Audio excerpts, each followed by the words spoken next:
Добро вечер. Недела 22 часот, време за емисија во Центар на YouTube. Јас сум Васко Евто, почитувани гледачи, а вие сте на вистинското место. Зошто? Бидејќи во наредните 1 час и некаде 45-46 минути и вие и јас имаме право да знаеме вистината. Пред да ви го најавам гостинот на вечерта, стиснете лайк, стиснете subscribe на YouTube каналот Васко Евтов, за да може на време да ги добивате сите информации. Вие ако можете, станете мембар или мембарси на YouTube каналот Васко Евтов, секој вторник, 20 часот и 30 минути, вонредни политички анализи, ексклузивни информации, тоа што се случува во и околу Република Македонија. Вечерва гостин Зиедин Села. Тоа што сте го слушале за настаните на 27 април 2017 година, за изборите 11 декември 2016 година, за правење или неправење влада на Али Ахмети со Никола Груевски, што се случувало зад завесата. Ексклузивни информации. Зиедин Села ја отвори Пандорината кутија. Јас мислам дека ќе следуват и други интервјуа во емисијата во Центар и на други места, на други подкасти во Република Македонија, каде што ќе се објаснува и ќе се дообјаснува што вечерва во емисијата ќе каже или кажа Зиедин Села. Плюс оние клучни настани 2023-2024 година. Заедничка влада на ДУИ, на СДСМ, на Алијанса на албанците, тајните преговори со Никола Груевски, што се случува, конфликтот со Арбен Таравари, правење мнозинство 2021 година, сите тие работи. Вечерва ексклузивно за емисијата во Центар за Зиедин Села, останете со нас, 1 час и 45 минути, нема да зажалите. Добро вечер, Зиедин Села. Добро вечер, Васко. Ерик Робертс на македонската политичка сцена. Имавме Миле Кузмановски, алијас Звонко Давидовиќ, сега Ерик Робертс, алијас Зиедин Села. Често пати ме споредува, да ајде поред. Како сте? Добро. Ака фино изгледате. Па сега. После 27 април 2017 година, нели, кога сите беа исплашени, фино што се вели гром во Коприва, во гром во Коприва не удира. Сега. Зависи како вие го оквалификувате тоа. Прв човек на Албанската лига. Тој од пред 20 дена. Што би требало да значи Албанска лига? Некоја реминисценција на Призранска лига, некоја, не знам, асоциација на Призранска лига? Ние после последните избидувања на Алијансата за албанците, кои се случи во овие 2-3 години, или од кога буквално Таравари избега од партијата и прв пат да се случува од политичка партија да избега еден председател на партија без да се соочи со органите на партијата. И продолжиće ова битка за на кого ќе му припаѓаат печатите, нели? Имајќи предвид дека и во статутот на партијата се предвидуваат моменти кога старото раководство не ги дава печатите на партијата и така натаму, со статут на партијата стои дека треба да се формира нова партија. И ние минатата година формиравме нова партија. Тоа на албански е Лидија Шиптаре, што е до негде иста алијанса за албанците или алијанса пр Шиптаре, и алијанса заменето со Лидија, подразбира и на превод, тоа значи Албанска лига. Добро. Без некоја алузија, нели? Без некоја посебна асоциација, без некој историско образување, да речеме, со Призранска лига. Бидејќи во Македонија, барем изминатите 30-40 години, од таа Призранска лига се направи баук, дека тоа е всушност платформа за формирање на голема Албанија, дека е турски проект од 1878 година, кога османлиите или отоманите гледаат дека го губат Балканскиот полуостров и албанците, нели, како најсериозни сојузници кои имат преминато на ислам, треба да бидат нивна продолжена рака. Тоа е стравот. Тоа е баукот кој лебди над македонскиот народ.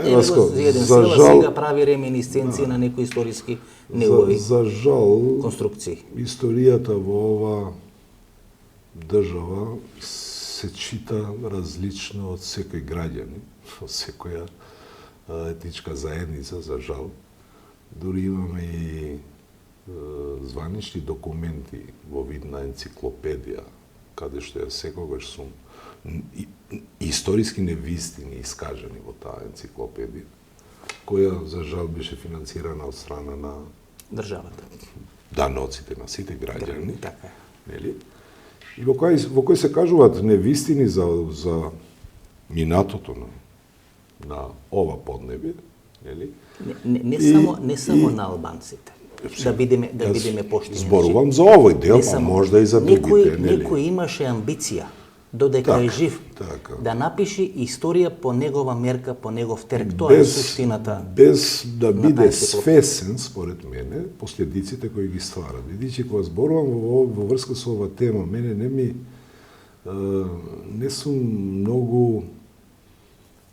Не е проблемот тоа што албанците ќе го читат, бидејќи албанците имат многу извори од каде да ја читат својата историја. И тоа за среќа се странци претежно, не се албански историчари. И сега во денешно време секој имат можност да чита историја и така натаму. Мене, за жал, последиците кои од такви документи се стварат е каков менталитет вметнуваш кај македонците. А имајќи предвид дека ние заедно треба да градиме соживот. Да бидеме поштени. Поред. Бидејќи историјата тука албанците нема да го веруваат тоа. Зборувам за ова димензија. Ние учиме историја. Какви ако градиш генерации. Добро. Со идејата дека некој ти дошол од планина.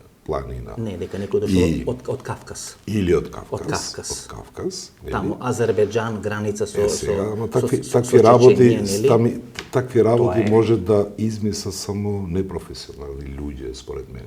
Гледате, тоа е конфликт. И, значи, јас политички го гледам проблемот. Ако растеш генерации со идејата дека некој дошол од негде и ти ја земал земјата, ти ќе живееш цел живот со идејата дека како да сварам политики за да овие што се дојдени да ги истерам од тука и да одат негде друго. А дека ние сме артицифиелна нација како што слушат албанците, нели вештачка, или дека сме биле бугари до 45 година. Знаеш што? Јас имам една теорија. За историја не разговараме.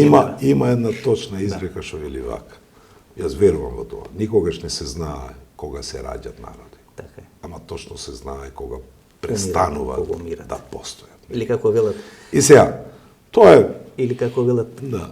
Како може да не знаеме како нашата теоријата, бидејќи само за да ја завршам мислата и во врска со Кавказот и такви работи. Ваква теорија сум слушал јас и во првиот мандат како пратеник 2011 сум имал една дебата, реплика и контрареплики со еден пратеник од ВМРО и го спомна ова.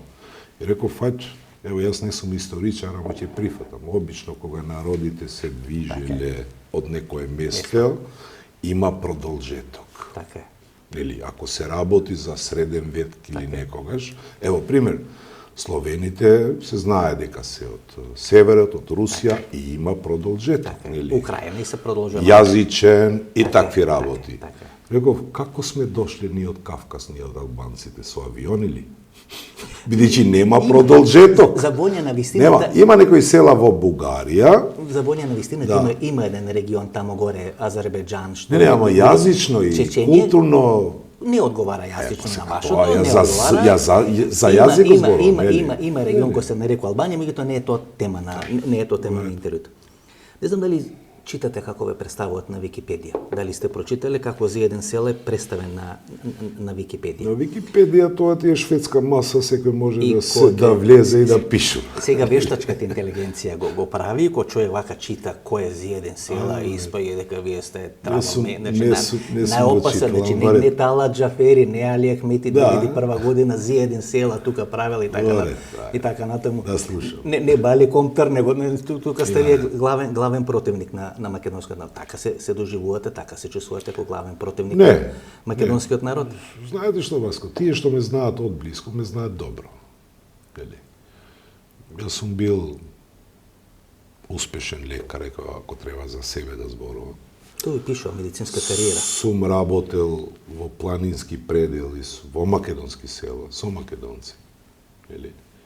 И се додека сум работел во професијата, сам и добри зборови и пациенти кои ме барале без разлика на етничката припадност, нели? По професија ви ли настојувам да бидам праведен и да сум вистинето, тоа што сум, нели? И сега, ако некој сака да ме едуцира мене политички, да зборувам работи кои сакат тие да ги слушат, тоа нема да се случи. Како вели? Јас верувам во... Што се однесе до неговата професионална кариера, тој по професија е лекар, специјалист, интернист. Работел како специјализант, работејќи во Црвениот крст, сте работеле во Црвен крст на Република Македонија, потоа преминал во општата болница во Струга, со заплевување во политички води сте биле директор на државниот санитарен инспекторат. Веројатно во време на Имер Селмани, претпоставам, кога е министер. 2006-2008. Министер. Ожен е татко на две малолетни деца. Само толку има за тој период? За тој период. Толку имате контраверзност. Еве пишува контраверзност и тука почнува интересниот дел. 2006-2008 треба да се спомнува дека јас сум стекнал ситуација кога 80% од приватните ординации беа без личенца, конечна личенца за работа. Само за 17 месеци јас сум завршил 100% останав сите да работат според закон. Тоа е оној период тоа кога ДОИ победува на изборите, нели? Да, тоа е. 2006-та, а ДПА влегува во влада до 2000 кога Мендов Тачи нели го воспримат како војвода на Конгресот на ВМРО ДПМН. Просто е во партијата ДПА на Мендов Тачи. Договараме ние од 2013-14 година интервју, тогаш бевте се уште во партијата на Мендов Тачи и никогаш 2014 се случи. Не сме договориле, да се разделиме со Мендов Тачи. Велите кога е законот забранители, се заканувате дека ќе го палите Македонското собрание. Тоа влегува во контраверзи поврзани со заеден села. Како точно, например, планиравте да го палите Македонското собрание? И тоа има на Дојче Веле, значи точно одбрав да цитирам Дојче Веле, да не испане да цитирам некој нели нерелевантен извор. Дојче Веле не можеме да го дефинираме како нерелевантен извор. Знаете што, тешко е кога се ваѓа само 2-3 зборови од контекстот на тоа што го имам кажа, нели? Јас сум рекол поточно дека ова собрание треба да се запали. И што би го запалили? Не сте го изградиле па да го запалите. Може да изградите тоа што е ваше, тоа што не, и мое, и ваше. Да, зашто да го запалите? Ама сите ние плаќаме данъци. Затоа велам немојте уште да овие се за 27 што лежа, терористи ги направија. Уште немојте. Не казнет ќе го палите собранието. Слушајте сега. Немојте да се држите со тој збор без да го имате предвид што се случуваше цело време. Имаше читање поезии, блокирање на собрание, не почитување на правилници, на секого на кого ќе му текнеше, ќе земаше збор, наместена игра за волја на вистината. Тој е законот забранители. Помеѓу ВМРО и ДУИ, за да одат на избори ко џомити скарани, за после избори пак да прават влада. Тоа е 2011 Сега, кога во една институција не се почнуваат правила, тие имаш изгорено од темелта институција. Така ли е? Така ли е? Ви се испреплетува на некој начин патиштата и кариерата со Тала Џафери? Во кој смисол? Тоа сакам подоцна да го расправаме, меѓутоа ајде да ја постам тука прашање. Дали 2016-2017 година Никола Груевски ви нуди да бидете председател на Македонскиот парламент? Да. Во истиот? Не, за волја на вистина. Во кој сте тепан, односно претепан без малку до смрт. Значи, во предвечерието на политичката криза, вас, а не на Тала Џафери, му е понудено да биде председател на Македонскиот парламент. Не е баш така. Вистина е дека јас сум имал понуди за да бидам председател на парламентот, првиот албански председател на парламентот. И тоа во две моменти, се бидејќи таа криза не беше еднодневна, само на 26 или 27. Таа криза месеци траеше. Така. Најмалце. Изборите беа 2016.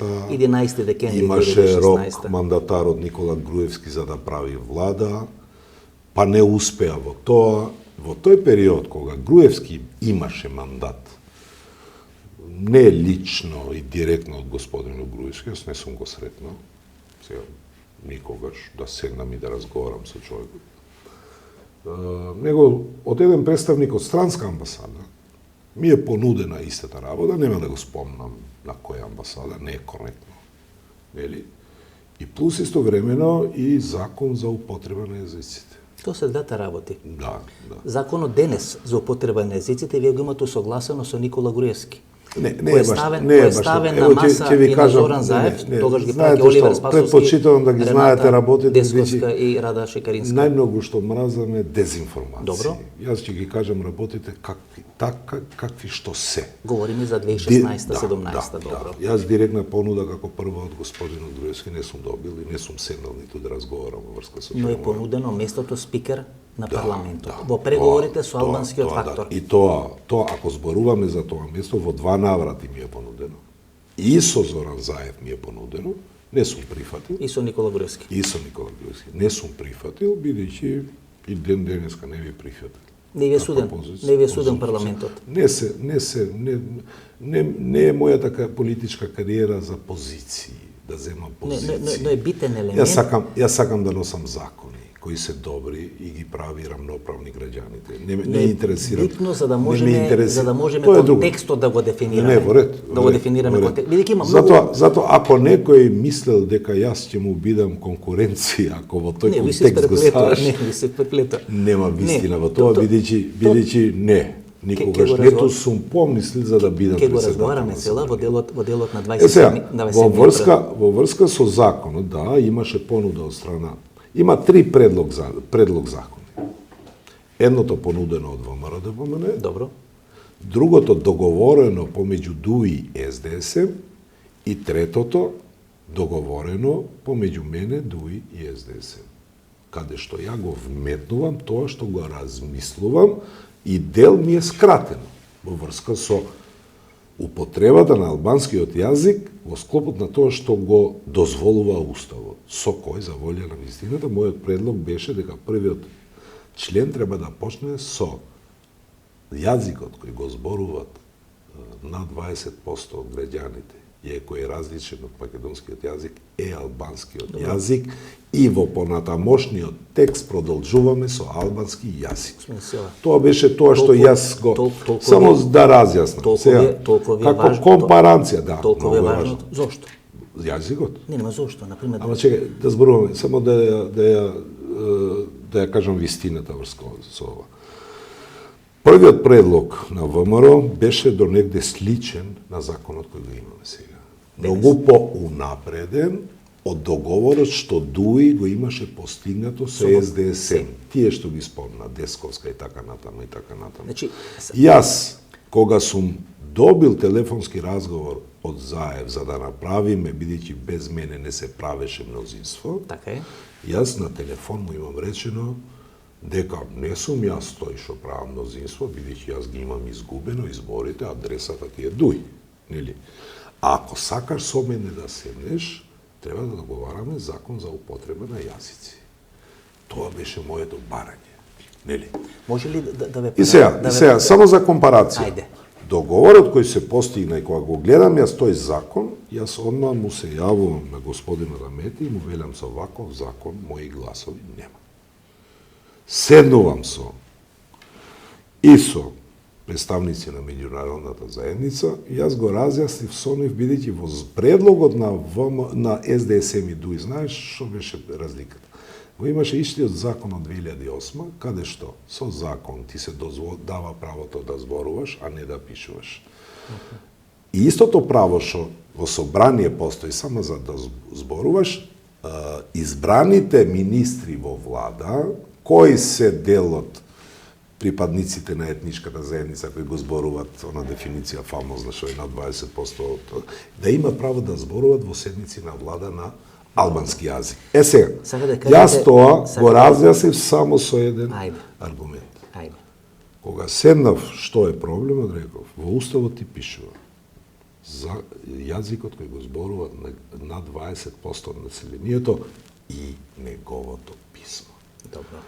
И секој закон кој не оди заедно со ова формулација, добро, кога се употребува и кога се зборува за албански јазик, секој таков закон е против Устав. Нели? Сега го објасните тоа, нели? И сега, ајде повелете зошто ми е важен јазикот. Значи, тоа ли беше прашање? Од сите политичари со кои сум разговарал, ВМРО, СДСМ и ДУИ, веле дека за еден села Во принцип има само едно барање, тоа е законот за јазици. Многу малку разговара за министерски места, многу малку разговара за одредени кадровски прашања. Значи сега сакам дел по дел да разјасниме.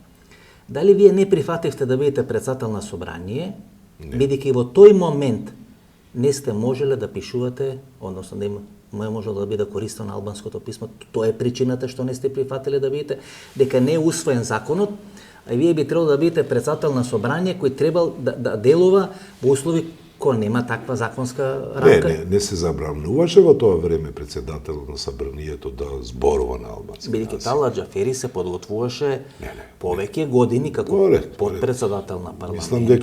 Мислам дека инвестираше во во тој себе, дел законот во учеше, правеше 2008 и така натаму. Законот во 2008 не го забрануваше употребата но не го на нотираше, албанскиот јазик, ама како имаше право председателот или председатели на комисии и така натаму да зборуваат на албански јазик. Господине Села. Дали за мене тоа беше решение? Не беше решение. Направивте Значи не е тоа причината. Причината е во начинот на кој јас водам политика. Добро. Јас не верувам во животот во привремени нешта. Секоја позиција што се дава е привремена, ќе заврши, така ли? Добро. 4 години ќе завршиш.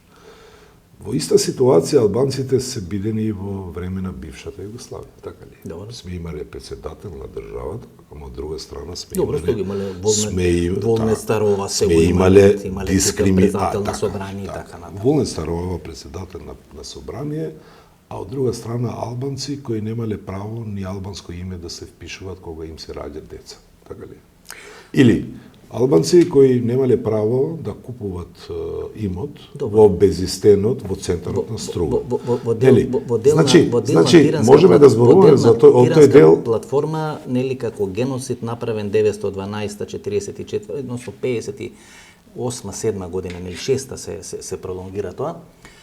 Тоа предизвика големи контраверзии во македонската јавност. И таа тиранска платформа подосна не рефлектираше со тие големи протести, па и оно што се случи на 27 април. Тоа е пропаганда. И тоа се работи како подосна. Значи, може ли тука да разлачиме? Значи, има 3 предлога на закон за јазици.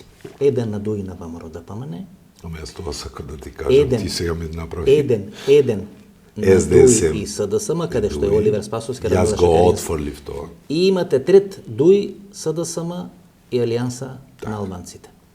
Во што е разликата на тие 3 предлога на закон? Има многу разлики. Во што? Бидејќи, Клучна е. реков, во предлогот договором помеѓу ДУИ и СДСМ се даваше право само на правото на говорење на албански, а не на писмо.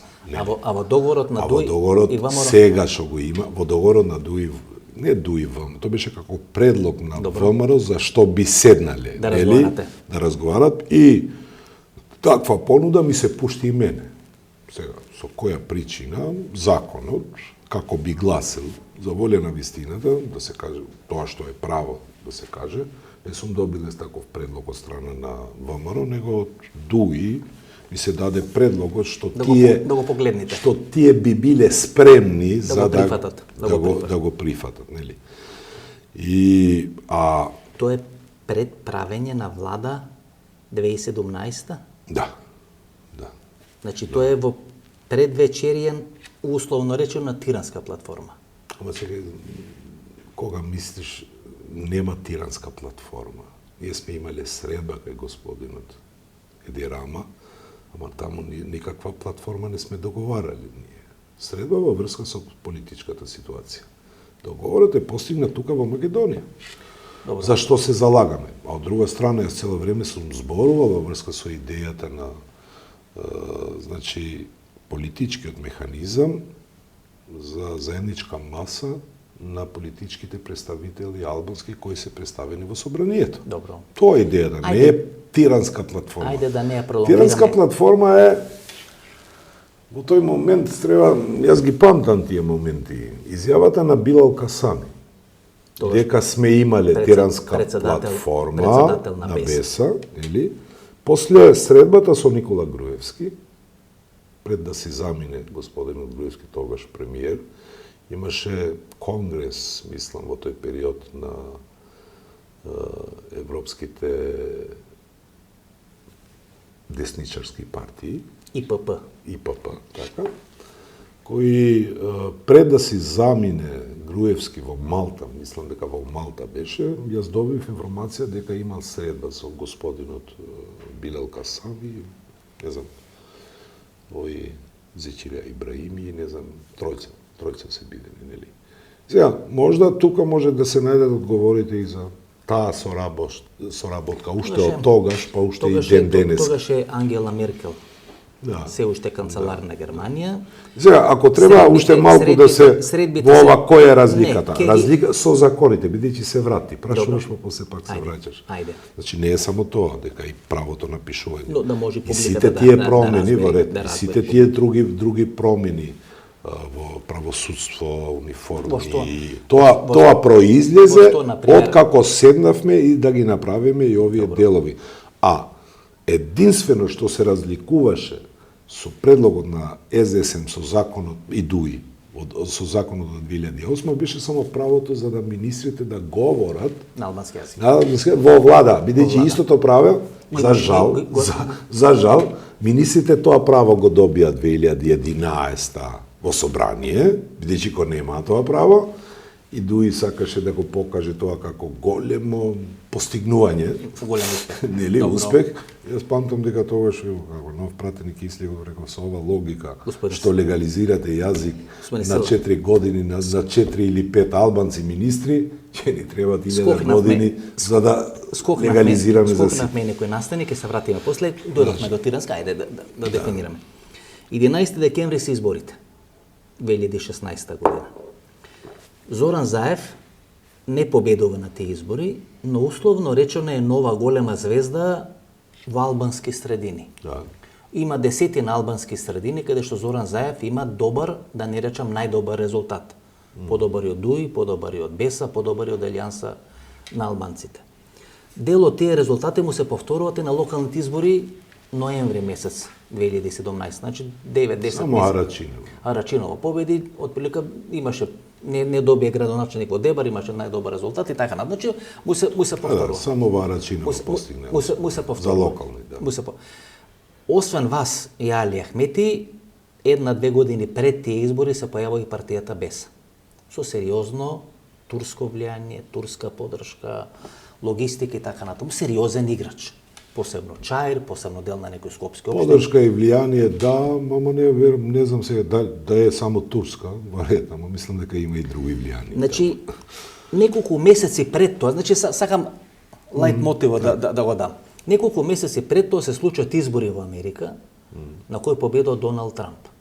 Американската амбасада таа 2016 кон 2017 година е безмалку во слична ситуација како што е денес. Обезглавена, без став, без ова, без она и така натаму. До Хојти, кој доаѓа после настаните 27, ние став на американска амбасада или на американска држава, клучен во Македонија, не сме слушнали. Ако се кјавате на прашање на Ивона Талевска, господине И, дали Доналд Трамп знае дека вие сте овде во Македонија, да го кажи тоа што кажувате. Значи, за дом до поентата. Според моите информации, вие имате договорено влада со Никола Груевски. И вие, и Али Ахмети, и Зиедин Села, и Никола Груевски. ВМРО ДПМН е слави. На вас ви е понудено место спикер или председател на македонскиот парламент. Пандели Мајко ја поздравува таа влада во Албанија. Илир Мета, кој е председател, ја поздравува таа влада, а ништо против нема ни Еди Рама против таа влада. Можеме ли тука? Заврши. Да, ајде, еве сега вие. Тие се твои информации. Ајде да видиме што дали се точни. Легитимно. Ајде да видиме дали се точни. Не се точни. Што е грешно во тие информации? Во тие информации е грешно тоа што не знам кој зборувал во мое име. Не исклучувам можност некој да има зборувано, нели? Ама јас такви Кој би зборувал? Ерик Робертс, Ерик Робертс време на Зиеден Села, кој би зборувал? Можда тоа праве го имат земено Али Ахмети, ама јас во врска со договорите за Арбен Таравари би можел да говори во ваше име? Не. Во тој момент имате целосна контрола на партијата? Да. Добро. Да. Беше никој и ништо во тоа време. Ево, успешен може лекар. Али Ахмети да преговара. Сега не исклучувам можности да преговарал или да зборува во моје име без моја дозвола. Секогаш Но треба без да вас се има. нема влада, нема мнозинство. Слушај, без мене нема мнозинство кај СДСМ. А има ке ВМРО ДПМН. А кај ВМРО ДПМН има мнозинство. Тесно, но има. Значи, над 61 сигурно има, или 61 точно, не сум сигурен, ама знам дека комбинаториките во тоа време беа дека Дуи може да направи сама коалиција со ВМРО ДПМН. Тоа беа комбинаториките. Сега, преговарал во делот, чекај сега, да ги разјаснам моите позиции, а да ви кажам што се случи во меѓувреме. Преговори со мене и сите овие актери во врска со направење мнозинство со ВМРО ДПМН нема. Бидејќи не сум прифатил. Али Ахмети јас ви реков претhodно дека Али Ахмети ево ми даде предлог закон. Добро. Сега тие се начини да гледа закон. Вие некоја комуникација имате? Со Ахмети? Да. Да. Бидејќи средбата која се случи во кај Еди Рама, од тогаш ние почнавме да комуницираме. До тогаш не сме комуницирали. Може ли да дефинираме зошто таа средба се случува? Ево за комуникација. Кај Еди Рама? За комуникација. Билал Касами да не сака да седи на маса со вас, односно со политичките партии на албанците. Ова ти е за комуникација помеѓу политичките актери. Само толку. И тоа се воспостави. Од тој момент да не бегаме. За да може да го натерате Билал Касами да присуствува, вие мора да бидете во Тирана, тоа сакате да ми кажете? Не, слушај, зошто јас да натерам некого за да присуствува?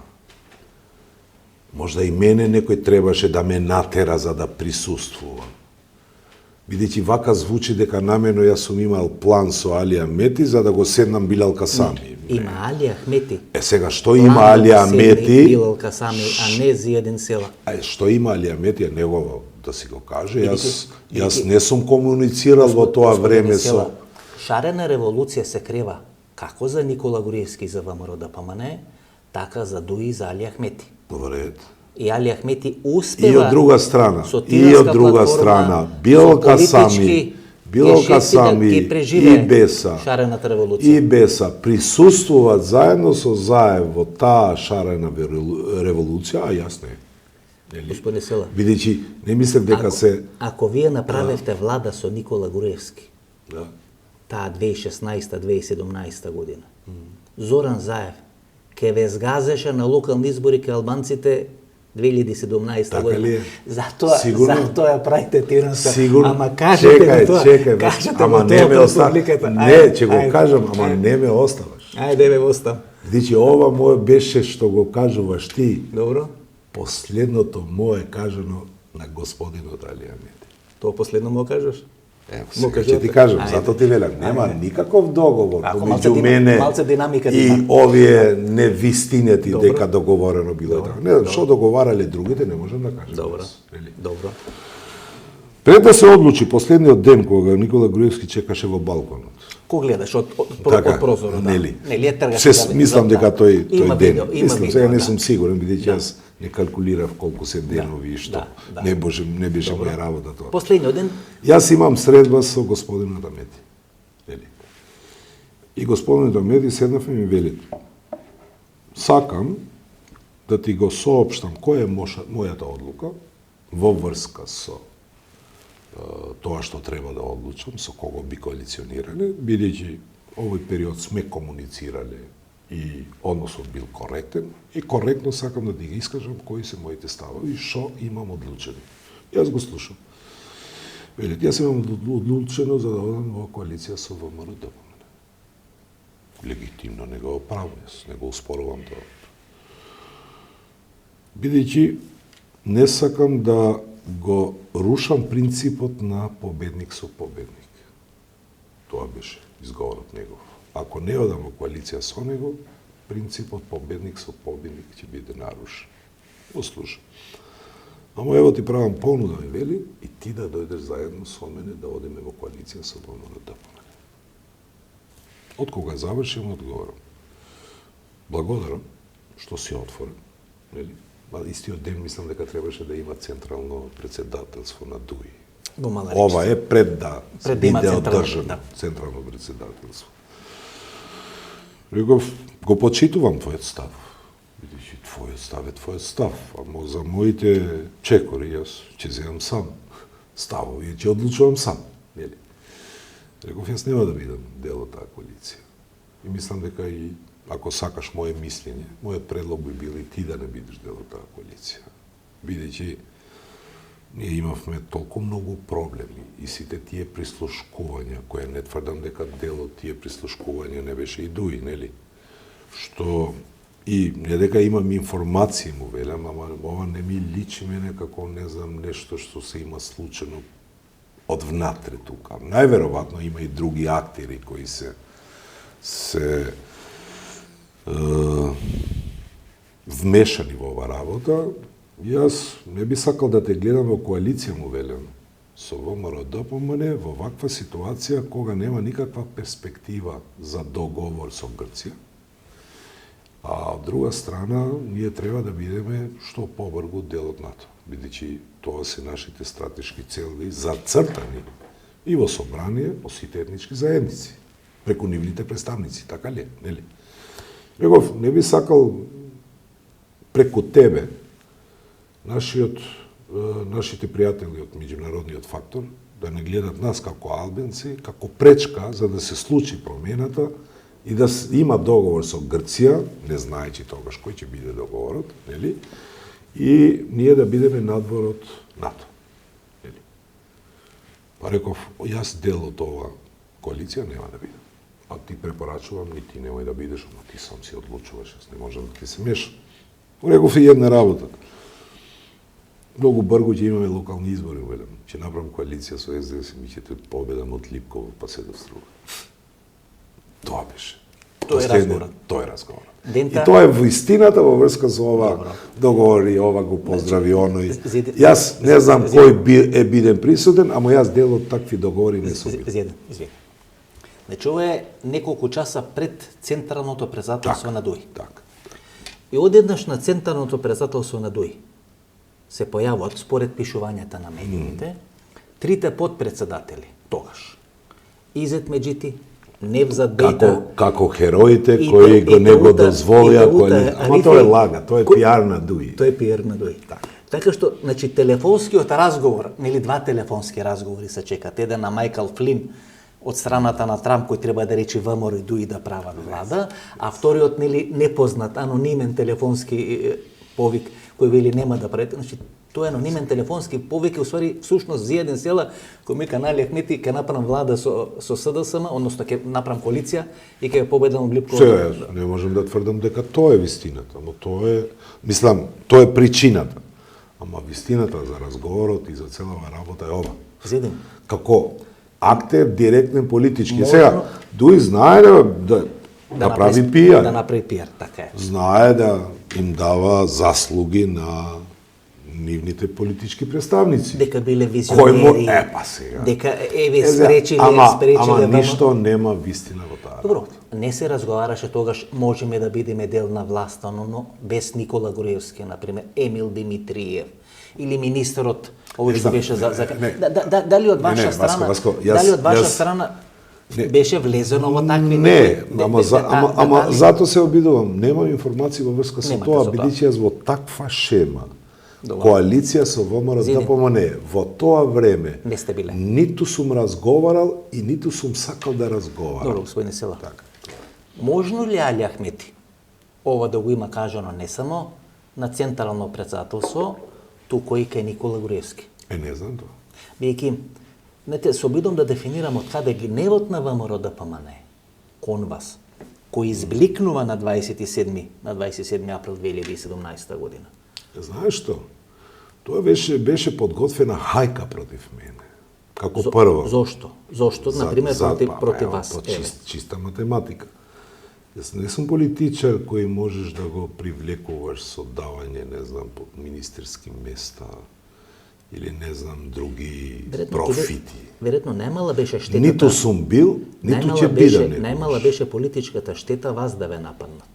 Ако го нападна Талат Џафери, ќе беше сериозна политичка. Ама ти сигурно си, како новинар си гледал, дека од моментот кога јас легнувам мртов, веќе толпата не се занимава ниту со Талат Џафери, ниту со Заран Заев. Сте го гледале? Само со вас, да. Се оделечува и не се занимават со нив. Значи имаше точно искроен план за да ја бидам убиван пред дека. Може ли јас две прашања? И сега во овој контекст на збиднување на работите, јас ниту сум присуствувал во други можности кој би бил премиер, бидејќи не делувам ја така. Кога седнувам да направам договор, не се мешам јас кој ќе ти биде министер, кој ќе ти биде премиер, кој ќе ти биде директор, тоа е твоја работа.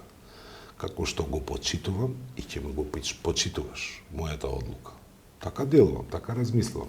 Не велам дека нема про и контра аргументи и за едното и за другото, нели? Ама тоа е начин на кој јас делувам политички. Може ли да логицираме малку, да се обидиме, нели, да направиме некој фоторобот на ситуацијата? Не го бират за спикер на парламентот за еден села. Го бират Талат Џафери. Да. Имаше еден обид, нели, да му ја попречат колата тука кај на центарот на Скопје.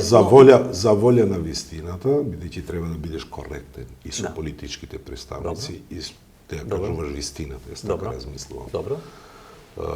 Господинот Амети, од кога веќе влеговме во идејата за да направиме со СДС коалиција и влада, господинот Амети ме има прашано мене дали ќе бидеш председател на собранието. Тоа е второто. Со СДС зборувам сега. Тоа е втората понуда. Тоа е понудата на политичките фактори. Другото ви ти реков како понуда ми ја дојден преку представник на странска амбасада. Прашањето не ми е дали за првото. Прашањето не ми е. И сега, јас не сакам да бидам коректен. Јас сум му рекол не сум заинтересиран за да бидам не е тоа спикер на прашањето. парламентот. Прашањето е гневот на народот. Сега, тука почнав со гневот на народот. Сега, како прво, зошто би бил диригиран кон вас, еве, например. Како прво? Јас ви реков претходно дека договор помеѓу Билал Касами и Никола Груевски имаше.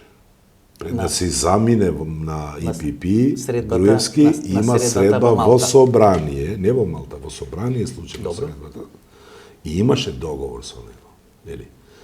Јас бев единствениот што го овозможував новото мнозинство без Дуи немаше можност без Дуи да се прави ново мнозинство. Бројките беа такви што немаше таква можност. Таква математика немаше.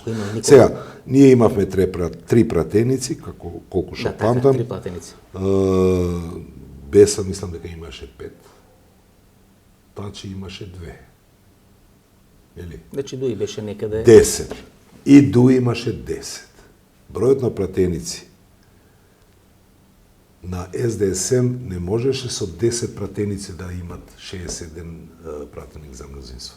А ВМРО имаше. Значи, ние можевме да направиме коалиција како 10, без Дуи само со ВМРО. Само со ВМРО. Не. Тие беа математиките во тоа време. Значи, ако има договор на Билал Касами и Никола Груевски во парламентот и претходно на Малта, за тој договор... Јас имам информации за средба, а дали имало договор, тоа не можам да го знам, бидејќи никој со мене не седнал за да прави... Значи, таа влада... Сигурно, таа влада на Беса и на ВМРО евентуално, без алијанса на албанците е невозможна. Тоа сакам, тоа го говориме. И без ДПА. И без ДПА. Не е возможно. Не е возможно. Ама јас средба во врска со оваа тема, ниту со Беса, ниту со Менду не сум имал. 51 има. Сега, како се 49 има Зоран Заев. Значи без 10 ВМРО имаше можност да направи коалиција со овие 10 или оние 10, нели, заедно. Значи, во предвечерие... А СДСМ требаше 10 од Дуи плюс 2 или 3 пратеници. Значи, во предвечерието... И сега, кога си ти тој што можеш да направиш ново мнозинство. А не сакаш. Почна ново мнозинство што го исклучува ВМРО. Нели прашањето беше зошто кон тебе, нели? И правиш мнозинство. Значи почнува после политичката хајка. Ги собраа сите мои изјави што беа дадени пред избори, кампања и така натаму, и ги сервира кај граѓаните како работи што ги кажувам јас Значи, во тој момент, мета ви ставија. за да после, нели, тоа беше ставена е мета кон мене, за да после се случи тоа што се случи на 27 април. Значи целно. Целно. Па Значи, нема во друго обвинуваат, објаснување. значи, ми ги редов да индиректно. ја направија таа кампања тие против мене за време на избори. Јас не 30 пратеници ќе добиев. Во тоа време, така ли беше? Така е. Го направија после. Значи, ве обвинуваат дека сте го препишманиле Али Ахмети, под број 1, и под број 2, дека не сте сакале со беса, со Менух Тачи. Ова првото може да е вистина, дека сум го препишманил. Али Ахмети не ми рече мене дека јас го пишманив. Ова веќе дава... Ама тоа не им дава за право. Ова веќе дава до... Ама тоа не им дава за го право прават да го тоа. прават тоа Така е. и да не се дрзнат дека некогаш некој мене ќе ми каже како ќе делувам политички. Нема да го дозволам. Смисла. Ова веќе Се додека сум во политика, кога нема да бидам, нема да бидам. Ова веќе фрла логика. Зошто тоа се случи кон Зиедин Села, бидејќи Зекирија Ебрахимија пее албанската химна, значи ако веќе треба да предизвика некој гнев, значи предизвика тој. Талат Џафери го избират за собраниски спикер, значи ако некој треба да предизвика во наводници гнев е тој, не на Зиедин Села. Јас ги гледав и дел на необјавените снимки, поврзани со тие настани на 27 април. Тоа прво изгледа исклучително поопасно и по-лошо тоа што се презентира пред македонската јавност, тоа е под број 1. Под број 2, од информациите кои јас располагам, 2 лица кои се присутни во парламентот, воопшто не се идентификувани. И тоа треба да го знае македонската јавност. Се предпоставува дека се некои припадници на странски безбедносни структури присутни во македонскиот парламент, се гледат многу јасно, многу видливо им се гледат лицата, тоа се луѓе на некој 28 годишна возраст, тоа е под број 2. Под број 3 се гледа дека 3 пати сте вие удрени и подосна ви извлекуваат. И тука почнува едно газење и од снимките што се гледа јас добивам впечаток дека не дека сте во безсознание, туку дека сте го напуштиле овој свет. И првите информации кои доаѓаат од американска и од албанска амбасада во Скопје дека Зиедин Села е мртов. Тоа се првите информации. Јас не сум бидел во Сфес неколку часа. И јас сум бил и ме викаа како сведок во врска со настаните кога беше процесот, дали ќе насочам некого или препознавам некој. И одговорот ми беше тоа што го велам и сега, никого не познавам. Со никого не сум имал некој проблем и не можев да насочам некого дека нешто, бидејќи јас имам уште денеска имам тотална амнезија за периодот од кога се онесвестувам. За тие неколку денови. Не, за неколку часови. Неколку часови. Значи, од моментот кога се онесвестувам, се до моментот кога се будам во таа соба 334 во собранието. Од тогаш веќе знам неколку моменти на кои ми се јавувале, некои велат, ми се случува понекогаш и некој да ми се јави денеска дека ти се јави вечерта и ми рече ова не го памтам, нели? А ги памтам потеснето членови на фамилијата кои ми се имат јавено и дека сум разговарал со нив, нели? Како што памтам дека првото што барав од кога се освести, барав една цигара. Нели да запам, да. Нели. И го памтам бившиот министер на здравство Никола Тодоров. Дека дојде и сакаше да ме пренесат преку некоја друга врата или не знам. Не, сака во 8 септември во градска да ме носат, инсистира моите за да бидам во Тетово. Не, во клинички. Другиот ден заврши во Тетово. И сега можеме ли да раскажеме таа приказна? Вие сте во Карил, во соба во Карил. Да. Каде што сте заедно со дел од луѓето кои учествуваат во вашето претепување. Тоа се информациите. Дека тамо доаѓа министерот за здравство, тогаш, Никола Тодоров, со целосно обезбедување, бидејќи е тензична ситуација. Сестрата, односно, главната сестра, сопруга на еден висок функционер на тогашната ВМРО ДПМН, е главна сестра тамо, и дел од вашето обезбедување или вашите роднини се плашат дека може да бидете отруени. И така се бара да бидете пренесени на лекување дали во 8 септември, дали во клиничкиот центар во Тетово. Не, грешка. Добро, а и што е точно? Сега, јас не ги знам овие детали кој е биден. Јас сум бидејќи јас не може да гледам кој се таму. Реконструирам. Сум разговарал со многу луѓе, реконструирам одредена друга работа. Одредена приказна. Најпрвен имаше инсистираше министерот за да јас бидам пред да бидам префрлен во клинички, да бидам носен во 8 септември. Нели? Екипата моја инсистираше за во клинички центар. Во Скопје. И да, во Скопје. Таа вечер се останав таму, во клинички центар во Скопје. Од кога се направија сите снимки и така натаму се констатираше натрешното крварење во мозокот. Окото ви е затворено. Тоа што се гледа надворе друга работа, плюс имам и внатрешно крварење во мозокот, нели? И според тврдењата на неврохирурзите и невролозите се работи само за милиметар, што сум се спасил и немам последици од животни последици од во првите врска со неколку случај. часа е дилема дали ќе може да говорите. Да, и тоа е.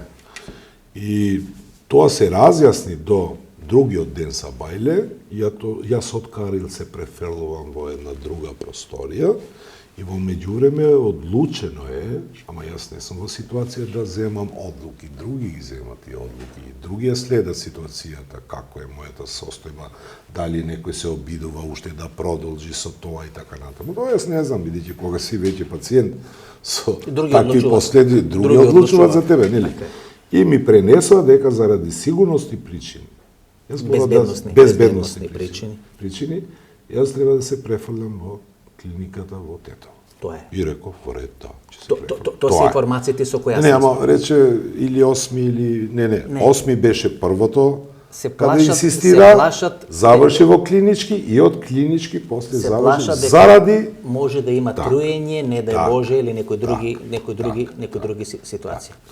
На снимките кои не се објавени по македонската јавност, ги има обвинител, ги имат и другите институции, МВР и така натаму, се гледа дека 2 или 3 пати сте удрени и дека во еден момент не можете да земите воздух и само седнувате, односно клегнувате. Тоа го памтам малку, бидејќи тоа е пред да се тогаш ве излекуваат надвор и почнува да ве газат онесвест. Тоа е грозно да се гледа, например на тие необјавени, веројатно затоа и не ги имат објавено пред пошироката македонска јавност. Во општина Чаир тога се собират дали организирано или само иницијативна група и на ваши приврзеници и на политичката партија ДУИ, вооружени. Информацијата која стига до нив дека е мртов зиеден села и дека тргнат кон македонскиот парламент. Значи тогаш државата е на чекор од посериозна ескалација воена политичка безбедност. И ако продолжуваше веста, после имам слушано, ако продолжуваше и планот се реализираше, ќе имаше конфликт во Македонија. Тогаш според кажувањето на една позната колешка, требаше да биде прогласена воена состојба. А тоа беше планот на владата. На владата, за да се спаси според секоја цена власта. 10 камери се бара. Се очекуваше обраќање на Ѓорѓе Иванов во 22 часот. Ти вела дека да затворат политички сегашниот председател на Уставниот суд велат. Никој тоа го нема потврдено, го барав за интервју, се договоривме нека до 10 касниме, ќе видиме дали ќе земе, дека со негово советување и на негово инсистирање Ѓорѓе Иванов не прогласува воена или вонредна состојба во Република Македонија. И веројатно меѓународна заедница го наградува со функција сега председател на Уставниот суд, бидејќи во тој момент бил разбран, бил некоја глас на разум за да не се случи нешто што било планирано да се случи. Не знам, немам такви информации јас. Сега, знаеш, јас не сум многу по конспирации, све поврзуваш. Испадна све ово што сум кажал дека е точно е. Прво го негирате. Ти како не го негирам. Немам таква информација. Немам таква информација, а вие како новинар може да ги имате. Дали сте изваден од македонскиот парламент како полицаец, како припадник на полициските структури? Не. Така ве стават, така ве означуваат. И Бранко Трајановски тоа го кажува во интервју за емисијата во Центар, дека велат не е тоа Зијадин Села, тој е припадник на македонски, вие сте во сознание, припадник на македонски кога дали сте избегувам како од припадник собрание. на полиција извадени надвор од македонскиот парламент и така спасен? Јас ви реков, јас не памтам ништо во периодот кога бев во несвест. Имам тотална амнезија за тој период. Кога се освестувате? Ви реков во собата 3-3-4 горе. Тога сте свесен? Така, тога сум свесен. Сега не можам да тврдам дека сум не знам како што сум свесен сега, ама од тогаш веќе памтам. Добро. Памтам и период кога јас се носам надвор со носилка, нели? Еден дуксер само ми облекуваат, а не како припадник на не во полициските сили. Тој е дуксер на тој е како оние што се полицајци. Ама, ево да ви дам, сега.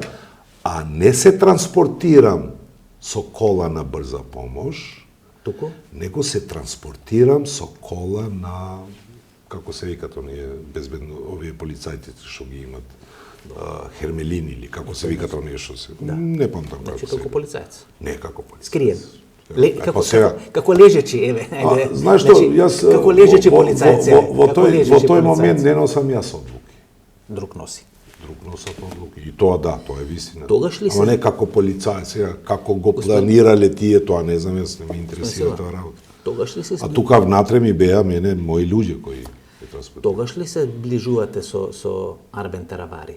Не, Арбен Таравари беше не. Арбен Таравари беше учествува во вашето лечење? Генерален секретар пред да се случат овие настани. Тоа е односи на политички сојузници. Ми беше во листа за пратеници во 2016, не 16. Ви беше ли доктор Арбен Таравари? За време на лекувањето, да.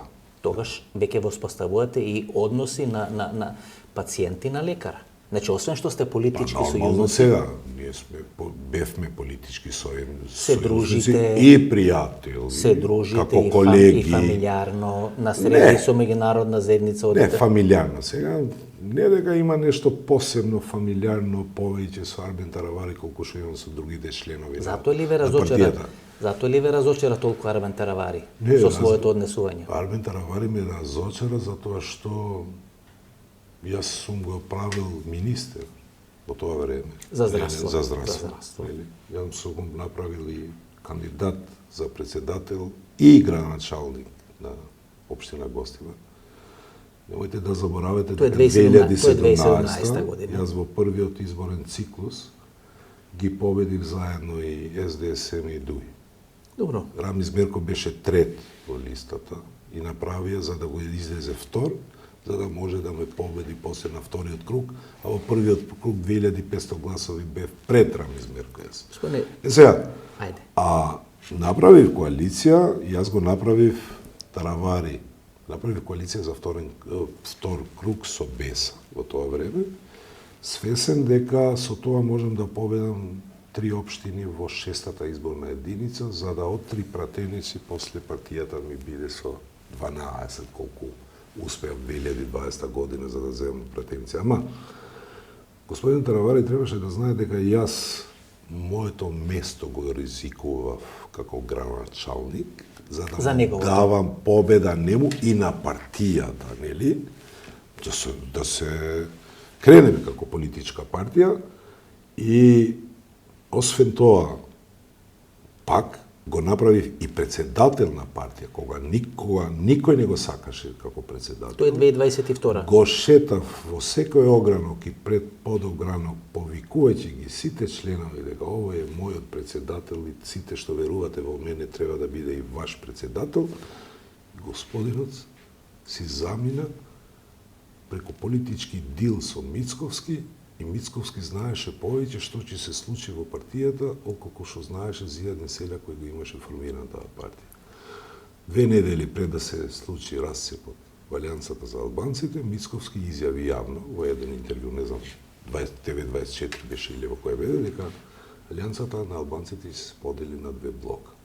Тука не тврдам дека не беа и други актери помешани за да направат Алијансата за албанците тоа што направија. Добро, господин Селја. Јас никако не требаш. Добро, продолжи.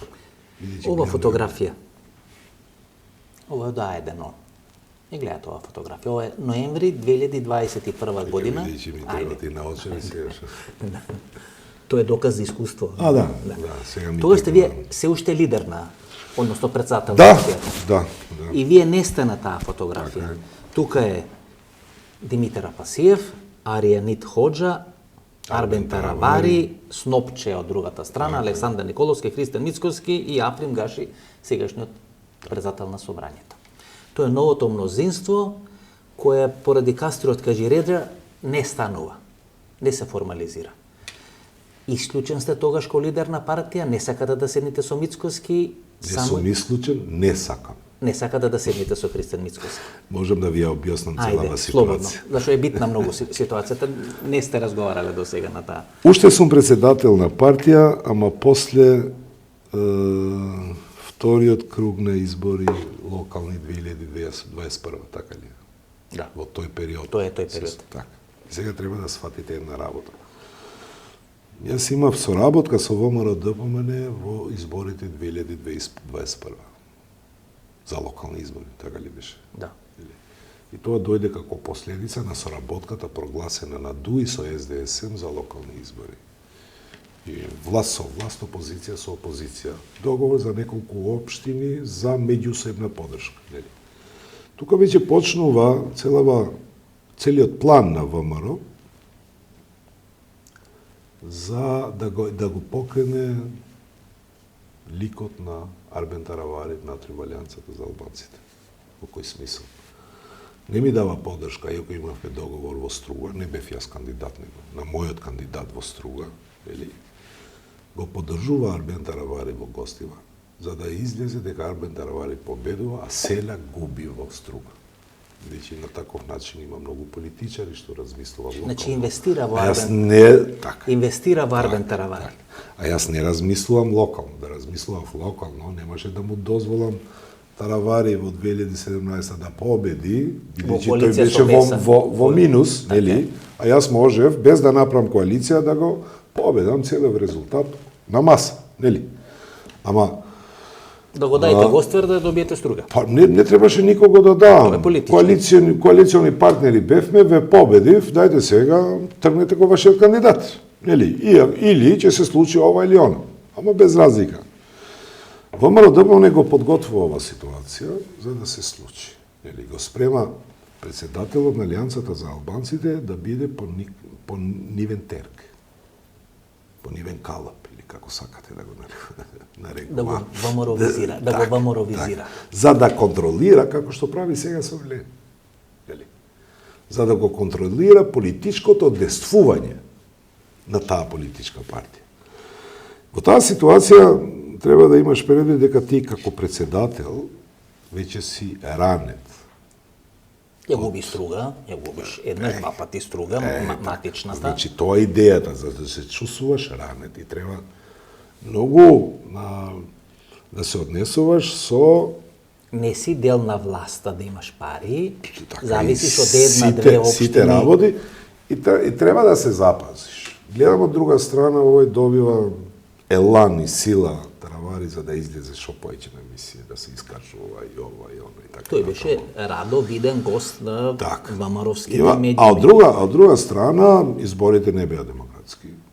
Беа испокрадени, или тие избори, каде што можеше власта да купува, да прави све. Бидејќи се избори кои се држат, локалните избори се држат без технички премиер, без технички министер за внатрешни работи. И јас овие причини ги велам и сега во собрание кога бев Дека против укинување на на техничката на влада или пржинската влада. Бидејќи изборите се подемократски.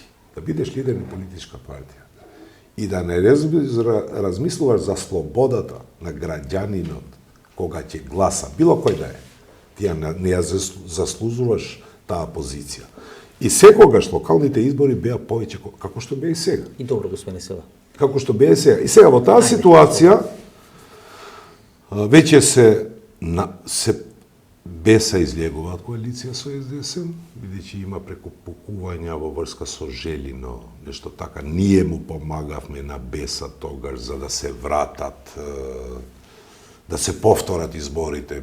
Имавме член во комисија. Во Државната изборна комисија, во Желино, и Беса најавува дека ќе излегува од влада, од коалицијата. И ми доаѓаат и ми се нудат од Беса, заедно со Кастриот Реджепи. Дават збор Беса, како ви се нели? Како ви се нудат? Се нудат за да направиме друго мнозинство. Нели? Со ВМРО и ние како партија. Нели? Без дуи. Без дуи. Нели? Во тоа време јас мислам дека да, би можело да се направи тоа и направивме договор за да гледаме дали можеме да стопнеме некое мнозинство, без левица внатре. Без левица внатре. И веќе послуваме иницијатива за да собираме подписи, за да ја почнеме таа иницијатива. Јас заедно со Арбен Таравари сме во канцеларија кај мене, се сретнуваме и со Христијан Мицковски. Во собрание. Доаѓа и Христијан Мицковски. Да. Со дилеми, и рековме, одлуката беше дека да, можеме да почнеме. И со идејата да направиме една власт, бидејќи знаете што промената, ме враќаш во, бидејќи треба да се зема и политичкиот контекст. Ти спомна дека шарената револуција не беше само против ВМРО, него и против ДУИ, нели? Така. И сега ние се доведовме во ситуација дека промената не може да ни ја донесе заев. Него промената треба да се случи внатре во албанскиот блок. И без ДУИ да се замине во опозиција не може да има промена. Нели? И во таква ситуација ние направивме обид за да собираме подписи, за да направиме власт со која за една година ќе одиме на избори. Значи правите влада и за една година? За една година. Некако, како повеќе како техничка влада, ама, ево, накрај да се ослободиме од тој притисок и од таа државни механизми кои ги има ДУИ. За да имаме, што? Слободни избори. Само тоа баравме. И тогаш ДУИ ќе ви се вратеше со министр за внатрешни, бидејќи ако имавте вие влада, ќе моравте нека се вратеше, ние ќе гарантиравме, и тоа се и моите изјави во врска со тие збиднувања. Без левица? Без левица. Како ви се јавува на фотографијата левица? Сега, слушаме сега. Се собират подписи и на крај излегува дека тука имаше тактизирање. Видите, беа зборувани и други представници на други политички партии. Сега не знам точно, мислам дека или либерали, ТДП, па толку требаше да се стигнат бројките, нели? И тие се несигурни. Така. И овие информации повеќе ги дава Арбен Таравари. Јас не сум имал некакви контакти, дека и тие се и така натаму. За жал, ден пред да се случи тоа, ние одевме студеничане со Таравари, бидејќи Јазем Садику се припојуваше кон нас. Нели? Градоначалникот. Да. И тоа е една вечер пред да се случи ова со исчезнувањето на Кастриот. Хаџириза. Не Хаџириза, Реджепи. Реджепи се зема. Нели? И одејќи натаму, не добив една информација дека ќе имат, не знам, притисоци од страна на полиција и така натаму. Ми го рече Мицковски као спот од сигурни информации.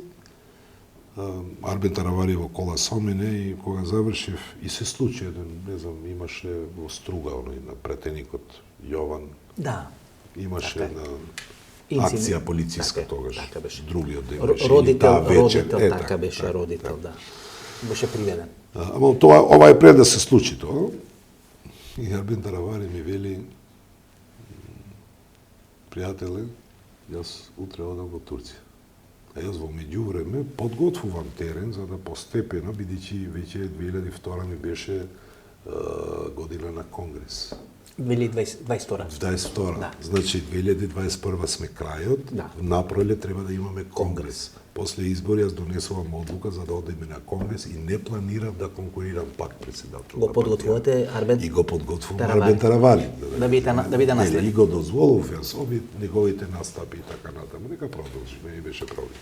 Значи, јас во статутот наведов дека не можеш да бидеш председател повеќе од 2 години. Не сум спремал јас партија за мои лични цели. Некоја институција која ќе им служи на поддржувачи. Од 2 мандати. Така. 8 години. Значи не 2 години, туку 2 мандати, 8 2 мандати. Да. Нели? Сега во таква ситуација кога веќе утре, ево, можеше ништо да не се случи. Ево се случи нешто. Исчезна пратеник, не е било кој, така ли? Да. И никој за тоа нема сносена одговорност, а треба да сноси одговорност. Затоа не сме правна држава. Кога вас ви го стават... И се направи оној, кога пратеник ќе биде една ужасна атмосфера, да се чувствуваат уплашени граѓаните, кога даваш таков сигнал. Ово цело време гордо покажува дека можат да исчезнат пратеник. Сега во таква ситуација Арбен Таравали ми вели мене вака. Пријатели, јас утре ќе одам за Турција. Го гледам вака. Реков Арбен, утре може ништо да не се случи, а може и се што да се случи. Каков генерален секретар на партија си ти, ако одиш во Турција, бидејќи се гледа дека се уплаш. Каков лидерство покажуваш со фактот дека ќе одиш во Турција, дека си бил уморен? На колку му ги покажуваш овие приказни? Реков, треба да седиш тука. Ама не, јас сум уморен, ќе се одморам. Реков, немој да ми кажеш дека не сум ти рекол, ако сакаш да одиш, оди си. И за жал, другиот ден, тој си замина, го фатија на слика, качувајќи се на скалите на аеродромот. Мицковски заврши, не знам, се оперисаше. Операција мрсно ткиво. И сега се прашувам, какви бе се овие луѓе што Сака да прават кажете вакви сцени. дека сака, Бога молеле да не направат влада? После изгледа, така е. Како И сега со телефон Таравали се занимаваше од... сега, како пасија ви завршува на таа фотографија, бидејќи, нели? Го давам јас мојот подпис, и одам, се враќам на кај Струга. Завршивме работа тој ден, сите наши пратеници се подпиша и се враќам на кај Струга. Го поминувам Кичево и пред да стигнам во пресека, ми се јавува Мицковски и ми вели дека ние вака и вака собравме подписи, не можевме без левица, ама тие само ќе се подпишат за да падне власта, не да бидат дел од власта, нели? Мене тоа не ми се допадна. И ми велат, ама да се собираме, да направиме една слика за да даваме сега дека ево имаме бројките. Па ако си во можност да се вратиш. Не знаеше кај сум. Јас му реков дека да бидам на фотографија. Велам, не ми се допаѓа идејата и не знам што би покажале ако се појавам во таа слика. Велам, јас и така сум сега пред Струга и нема да се вратам за да се сликам само за една слика. Реков, ние сме во коалиција со Африм Гаши, може да разговараш со него, не е никаков проблем, нели? Ама тој там треба сам да одлучи. Африм Гаши, иако мене идејата не ми се допаѓа, му вели, нели? Ред, завршувам јас телефонот, после изгледа разговара со Африм Гаши, Мицковски се договорили за да бидат и знам дека тогаш Африм имаше проблем да седне со Ходжа од Беса, не сакаа да се... Аријанит Ходжа, и тој е на фотографијата, така. Снопче, Аријанит Ходжа... Со Беса не сакале да се... Таравари, Африм Гаши, Левица и... И од кога го завршувам јас муабетот со Мицковски, не одат 5 минути ми се јавува Таравари. И ми вели вака и вака, спрема средба, реков, да ми се јави Мицковски. Мислам, јас му реков дека нема да присуствувам. И ми вели, ама не е во ред, треба да бидеме и ние во таа слика. Реков, Арбен, таа слика не ти прави чест. Пријателски му кажувам на Арбен. Тој ми одговори, ама јас сакам да одам. Ако сакаш да одиш... А тој сака да биде. Јас му велам, таа слика не ти прави чест. Тој ми одговори, ама јас сакам да игдам. Ако сакаш ти да игдаш, јас не можам да забранам. Тоа е таа фотографија. Тоа е таа фотографија и тоа е таа приказна. Добро. Ајде се. Господине Села, од кога сати 12 ја имаше 10. Кога Арбен Теравари станува толку близок со Христијан Мицкоски? Јас можам да претпоставувам, Васко. Јас со моите соработници сум отворен. Во визија, во политичко делување, како јас мислам дека треба да постапиме политички и како го искористуваат тие тоа, е нивна работа. Јас не се мешам во тоа, нели? Но таа врска е клучна за политичките разврски во Република Македонија. Затоа ви инсистирам. Тоа сакам да ти објаснам сега. Кога се случи раздорот, ние имавме парламентарни и председателски избори, така ли беше? Да. И сега почнуваат размислување околу тоа како би се одело на избори. Може ли едно подпрашање пред да дојме тоа, чисто подпрашање, имаше една фотографија која се објавив, а тоа во едно кафуле во Рамстор, каде што вие Арбен Теравари и Горан Минчев, сегашни, да, Арбен Теравари и Горан Минчев. Го памтам тоа, можам да ти одговорам. Се сеќавате, нели? Не, тоа е во Форца. Во Форца ли е? Во Форца. Во Форца, добро. Еве моја грешка. Можам да ти објаснам како е. Тоа е пред локалните избори 2021 година кога Максим Димитриевски победува. Така. Мислам дека беше сабота или недела. Обично денови кога јас сум струган, не се случува да бидам Скопје. Добро. И влегувам во Форца, и кога гледам во Форца, Теравари седнат со Минчев. Без да знаете. Без да знам. Се поздравувам, нормално сега, генералниот секретар ми е заедно со некој друг, јас не го знам Минчев кој е, нели? Само за почит седнав малку, направивме муабет и после се продолжив. Нема ништо скриено, она средба. Разговарано е тамо за подршка на Максим Димитриевски на изборите 2021 година. Тоа се клучни избори кои тој против СДСМ прв пат. Не е разговарано и да е разговарано, не гледам причина зошто да не е разговаран, зошто би имало грешка. Веќе ние сме во тој период веќе противници со СДСМ, така ли? Да. Тие власт, ние опозиција. Така е. И ништо лошо не гледам јас во тоа, а средбата е бидна вака. Не сум појден за да направам некој договор, ама од друга страна не знам што договорил Теравари. Јас случајно ви велам, обично јас се движам таму, нели? И случајно гледам и го гледам дека Теравари е седнал. Иако Теравари во неколку наврати му испраќа порака на Максим Димитриевски, внимавај, ние ти ја дадовме поддршката 2021 година. Па сега Теравари шо правил, тоа не знам. Добро. А јас имав структури политички таму, кои донесовме одлука, сега не памтам која беше, ама мислам дека дадовме поддршка или не знам. Како опозиционер, да. Заедно с целава опозиција дадова поддршка тогаш на тоа. Ајде за крај.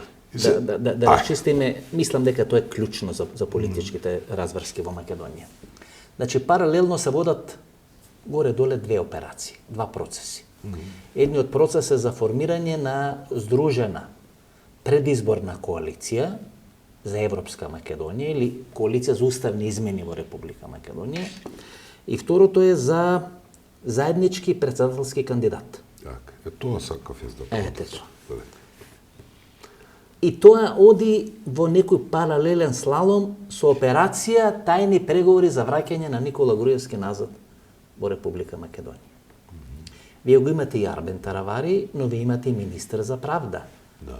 Кренар Лога, ако не се лажам, бидејќи за да може на Врховен суд да помине операцијата, амнестија, аболиција, како да дефинираме на Никола Груевски, мора да се има контрола на судски совет. Тогаш Миле Зечевич и Артан Груби прават надворот, веројатно министерот за правда, промена на челната позиција во судскиот совет. И станува кармакаша. Можеме ли тоа да објасниме? Многу прашања, Крина, да. Ама клучно е ова, не сте. Не, во ред. Тука и многу е битно. Ние не сме биле во никаква шема за враќање на Никола Груевски од Будимпешта. Тоа треба да го направи законот, не мора ние да се помислиме. Вие не сте информиран? Не. Имал обид да ми се бара мене нешто такво и јас одма сум рекол, јас не можам да давам таква поддршка и не сакам ни да разговарам во врска со таа тема. Нели? луѓето кои се коректни ја кажуваат вистината. Ниту министерот за правда беше вклучен во овој процес. Дури оној делот за кривичен законник или што беше. Промена, 353 и така натаму. Ние донесовме одлука како Централно председателство дека нема да го поддржиме тој закон. И сме гласале против тој закон. Дури и Крена Лога нудеше оставка, и рече јас нема да го подпишам тој закон. И затоа тој закон е отиден со подпис на заменик министерот за правда. Викторија Мадич. Не знам како се викаш. Од СДСМ. Нели. Да. И тие одлуки, и тие работи ние ги носиме заедно во Централно председателство, каде што председател е Арбен Таравари, кој за волја на вистината секогаш само ќути и слуша. Нели? Тогаш Кренар Лога сега, се спротивстава. Многу ми е жално што Арбен Таравари кога беше дел на владата со Мицковски директно го назначува со име и презиме дека човекот кој го ослободи, кажи го, поранештиот на ДВК. Сашо Мијалков е Кренало. Замисли сега, председателот на партијата, каде што зборуваме и донесуваме одлука, дека нема да поддржиме таков закон, дека нема 353. Како се викаш? Гласате против. Гласаме против. Кривичен закон. Министерот му нуди оставка на Димитар Ковачевски. Замисли колкав лаж го треба да бидеш, за да после да впереш прст кон некој. А ти си председател на партија. Дека во време на Кренар Лога е ослободен. Так. Ослободен Сашо Мијалков. Значи, ова е таа тешка ситуација наша кога сакав јас да контролирам. Вистина е дека овие опции, заедничка коалиција, беа ли на маса? Беа на маса, да. Јас ги слушав како понуди кои Таравари ми ги кажуваше. И јас се обидував да му давам мислење. И тоа сега ќе дојдам на поентата. Јас му давав мислење. За идејата заеднички настап на СДСМ-ДУ и ние во заедничка коалиција, јас бев против. Ја бевте против? Така. Зошто? Затоа што не мислам дека тоа ќе придонесеше подобар резултат, бидејќи ќе паднеше многу резултатот кај СДСМ, имајќи предвид дека тогаш ќе мобилизираше уште повеќе ВМРО ДПМН кај македонците за да придобие. Албанците, тиранска платформа, повторно и така. И требаше да се анализира. Мислам дека јас не мислам дека такви коалиции треба да функционират, бидејќи уште не сме созреени како општество за да ги гледаме работите на таков начин. И уште странците беа до негде. За една таква за една проевропска влада, бидејќи кој беше оној со што се соочував. Вие имавте таква коалиција без СДСМ со ДУИ на изборите 24. Ти објасна. Со што се соочувавме ние тогаш? Се соочувавме за потребата на уставните измени за да продолжиме со европската агенда, така ли е? Што ден денеска не се случува. Јас бев против тоа, како што и бев и против коалиционирањето со ДУИ. Не беше проблемот помеѓу мене и Арбен Таравари дека јас сакав со ДУИ, тој сакаше со ВРЕН или со ВЛЕН. Проблемот беше дека Таравари имаше опција и ВЛЕН и ДУИ, а јас бев за да сами одиме на избори. Значи Таравари кому иде? Така. И руси и американци? Така. Било каде што ќе земе повеќе. Обичен, не знам, пазарче, ништо повеќе. А причината, зошто јас бев против такви коалиционирања, беше фактот што јас бев многу свесен што представувам. Јас представувам граѓани кои над 20 години не подклекнале пред притисок, пред обиди за да ги земат, да ги вработат, само за да бидат дел од ДУИ и така натаму.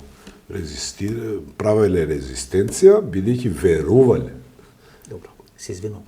Во една идеологија. И тоа беше причина дека ние не требаше да одиме на избори. Кој вас ви кажува дека се размислува за враќање на Никола Груевски?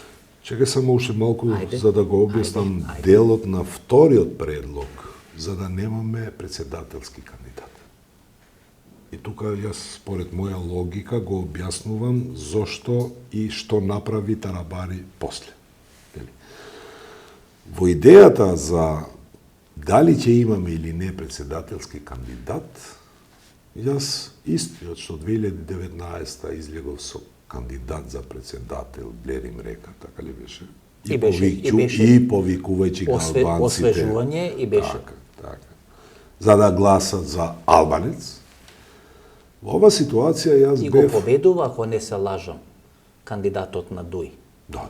На Ама тие Дуи избори. немаше кандидат тогаш. Одеа заедно со Стево. Заеднички кандидат. Заеднички да беа? Заеднички кандидат. 2014. Победевме 2014. кај гласачите албанци во ред. Не 2019, Не, мислам. 2014 оди ДУИ со Да. со Агром Буџаку. Кого оде со Агром Буџаку? 2014 Дуи не истакнува и бойкотира. За да може да се стигне цензусот за Иванов. За Георги. Тоа беше единствениот Се начин извинувам. да бойкотира за да ги спречи Кога Дуи албанците за да гласат Кога кој Дуи- беше Кога тогаш. Дуи оди со Агром Буџаку како кандидат. Тоа беше мислам порано. дека Не, порано беше 2009 или кога 2009 имаше. добро, јас мислам дека е Тогаш. 2019 добро. Не е 14-та, 19-та Да. го поддржуваат Стево Пендаровски. И 2000, значи овие последните, јас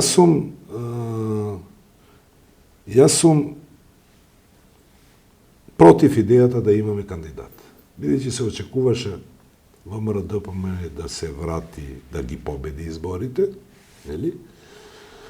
Ако албанците имаат против кандидат, ако имат председателски кандидат, имајќи предвид дека после 2 недели имаш парламентарни избори, разликата која би се случувала помеѓу ВМРО и СДСМ, Стево и Гордана во случајот, јас предпоставав дека во тоа време дека ќе биде над 100.000 и излезе 150-60.000.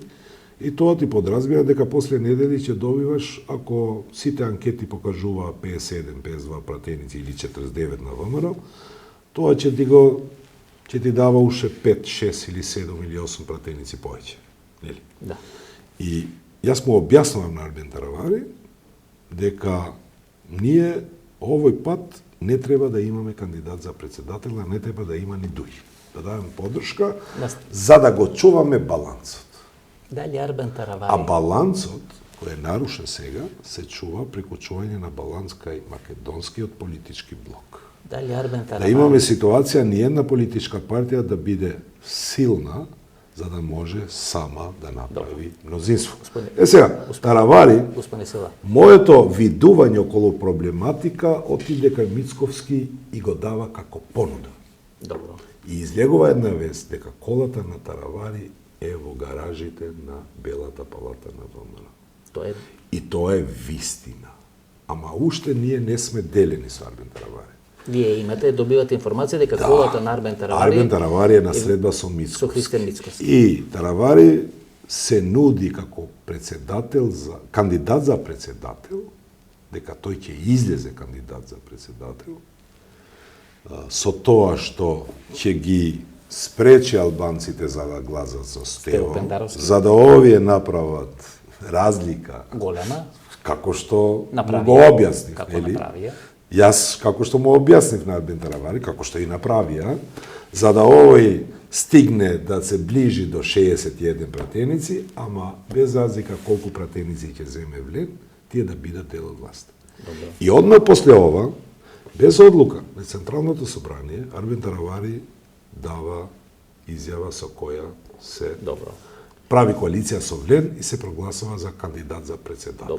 И сега ова од друга страна провоцира друг политички кандидат и сите албански гласачи се повлекува кај албанските кандидати. Добро.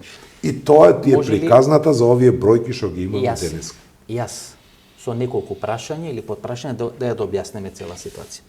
Дали Арбен Таравари го информира председателството на партијата на неколку седмици дека став на меѓународната заедница е албанците да немат, односно вие да немате свој кандидат на председателски избори и да биде поддржан Стево Пендаровски.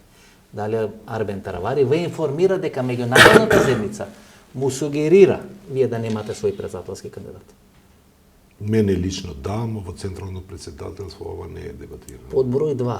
Ако е Мене веќе лично да ме имат ако е информирано, веќе направен тој правеше друг план. ако е веќе направен договор со Мицкоски, дали средбата со Албин Курти е само алиби на Арбен Таравари да промовира договор со Мицкоски кој претходно е направен, значи одењето кај Албин Курти е само алиби за да може, нели, еве сега бил Еди Рама со Тиранска, а овде имаме Приштинска платформа зад која стои Албин Курти.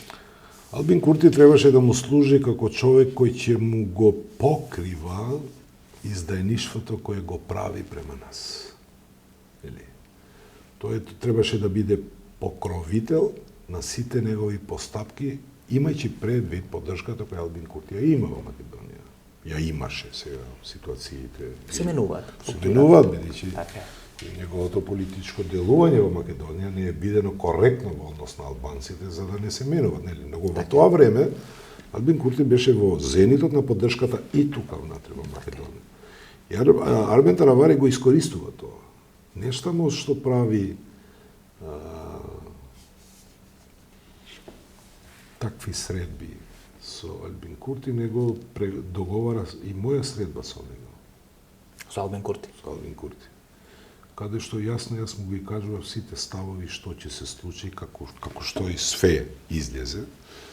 Бидејќи првото негово прашање беше дали би го поддржале Арбен Таравари кандидат за председател. Јас бевам направено председател на партија, зашто не би поддржал. Да. Ама дали е умно да имаме ние кандидат за председател?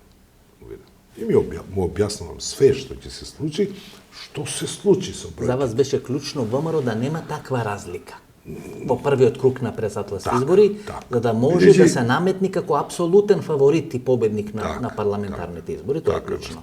Мене ми е многу важно, како што му треба да му биде важно на секој свесен граѓанин на оваа држава, дека Македонија функционира како резултат на балансите на регионот.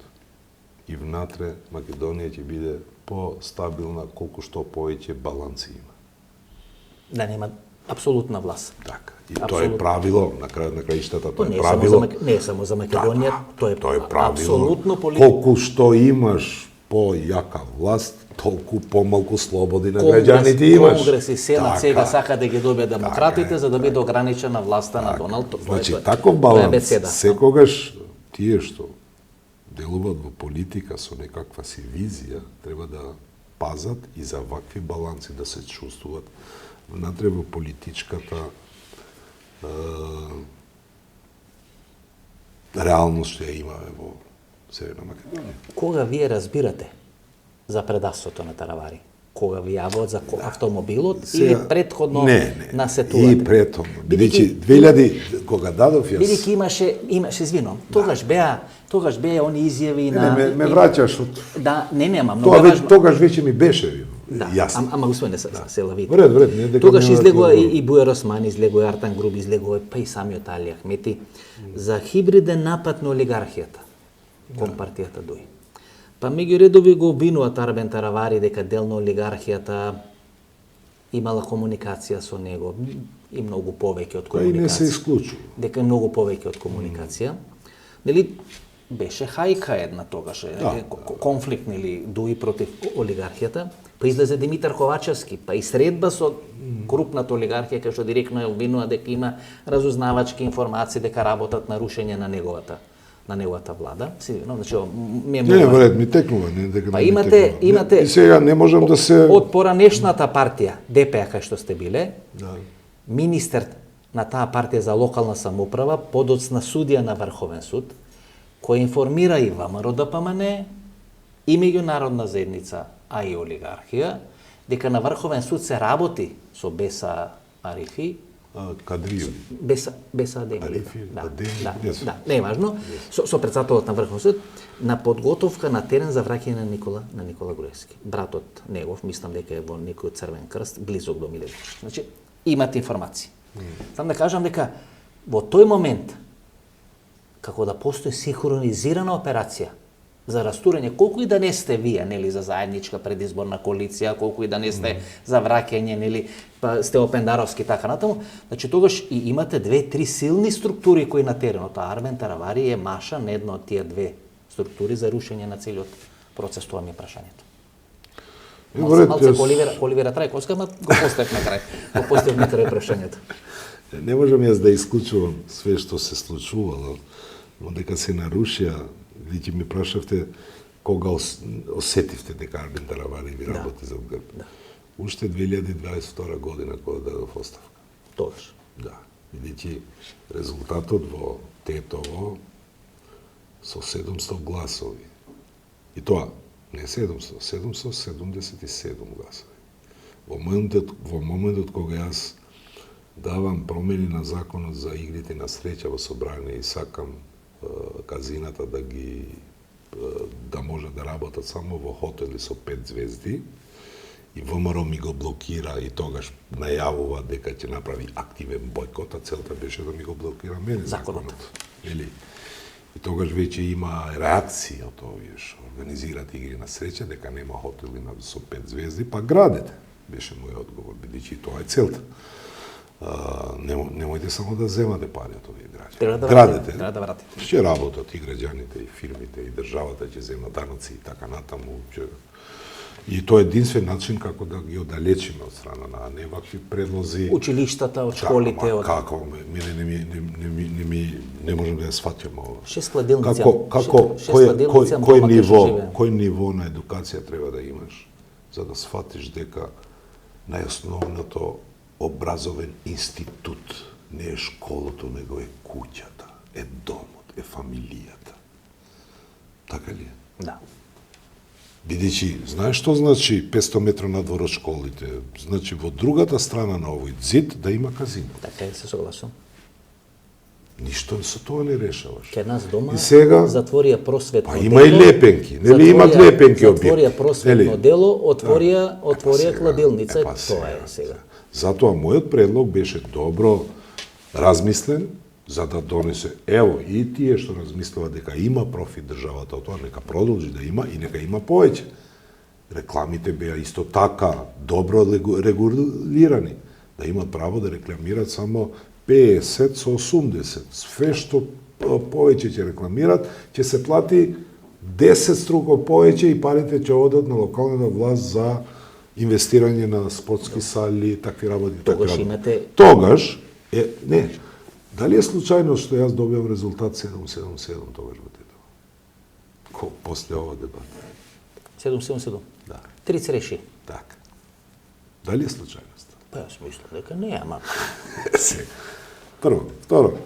За прв пат во Македонија се случува да имаме по локални избори само за советници.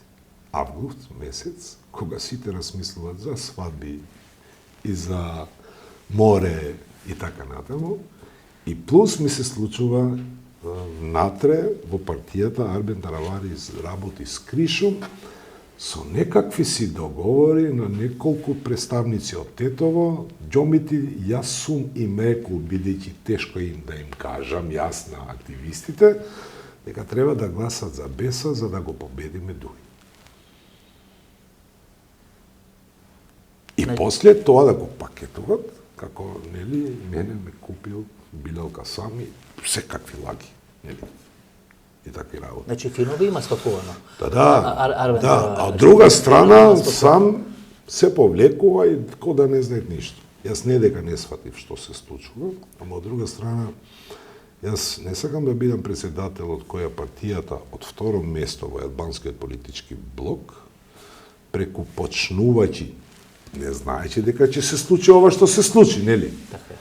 Преку наредно скришно работење на Армен Таравари во Гостивар, јас сум давал изјава дека не сум дал оставка јас заради Тетово, него заради Гостивар, да не ми се повтори истото.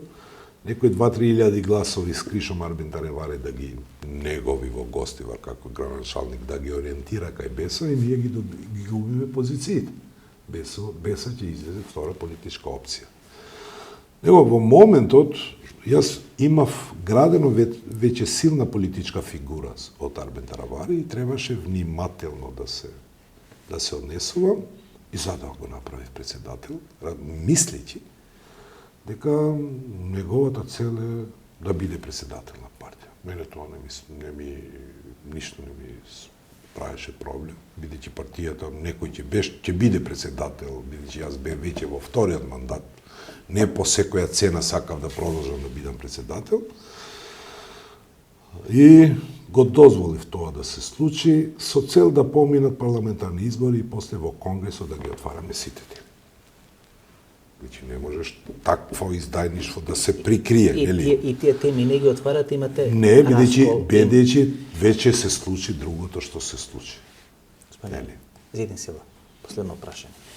Ами е многу битно да вие произлегувате од партијата на Арбен Џафери. Да. ДПА. Така.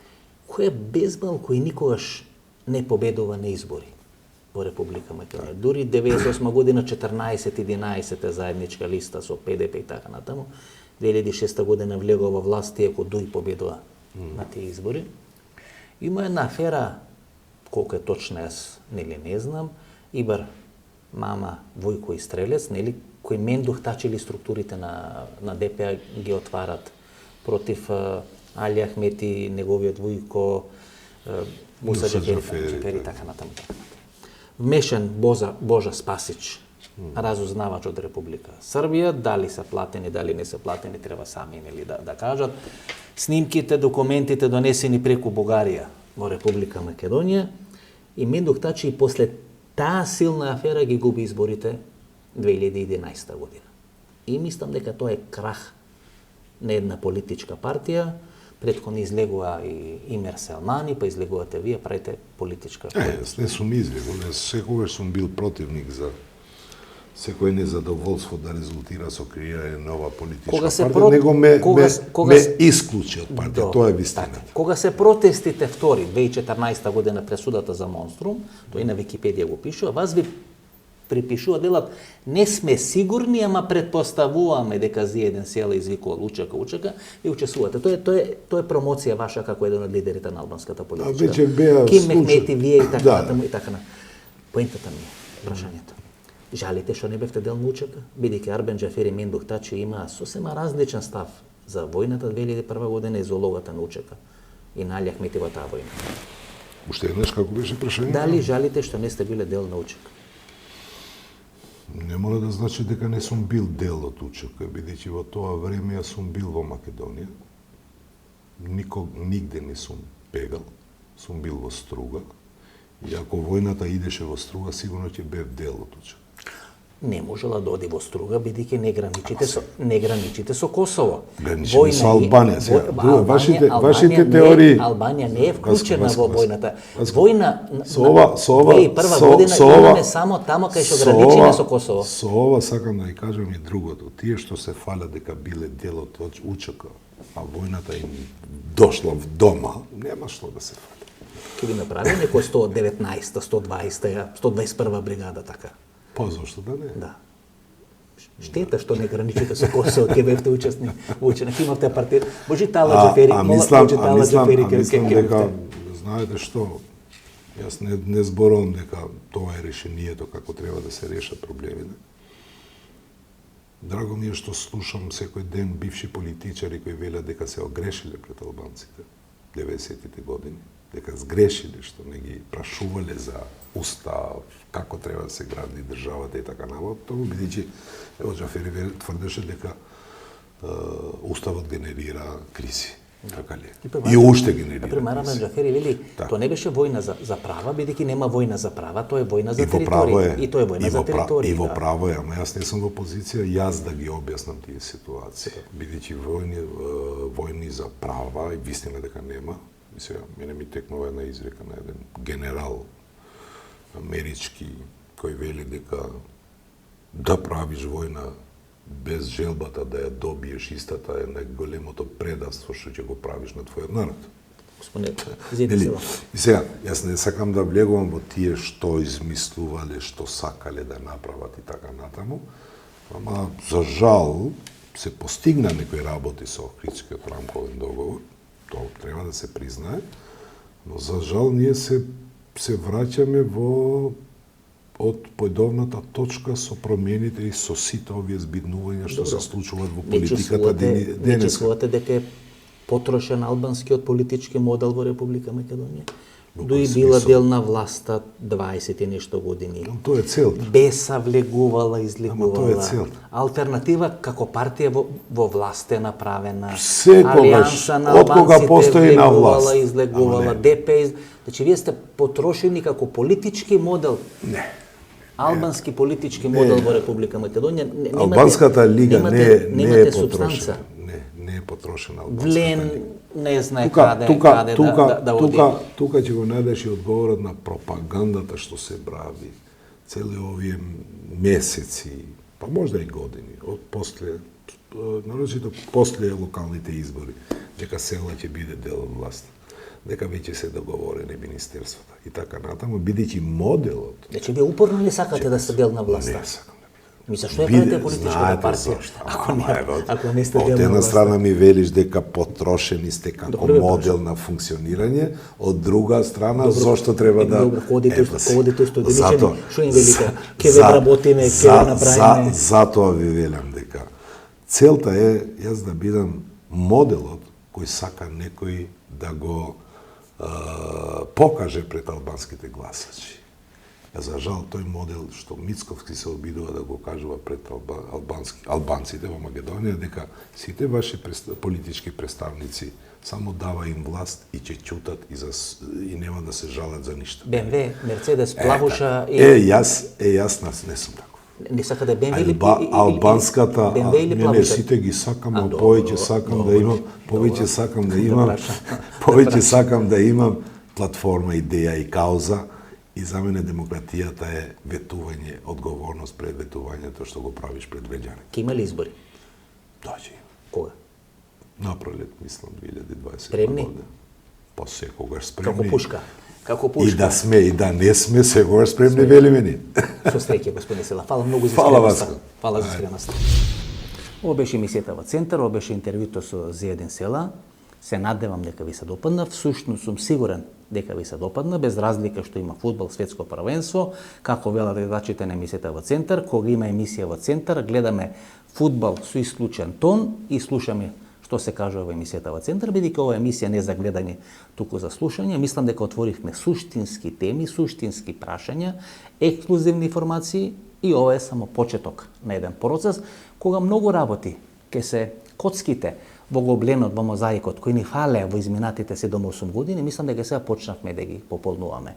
Ново дружење, вторник, емисија за мембари, политички анализи, 22 часот и 30 минути, ново интервју, остана уште еден месец, 5 или 6 емисии до крајот на ова календарска 2025-2026 година на YouTube сезоната на емисијата во Центар.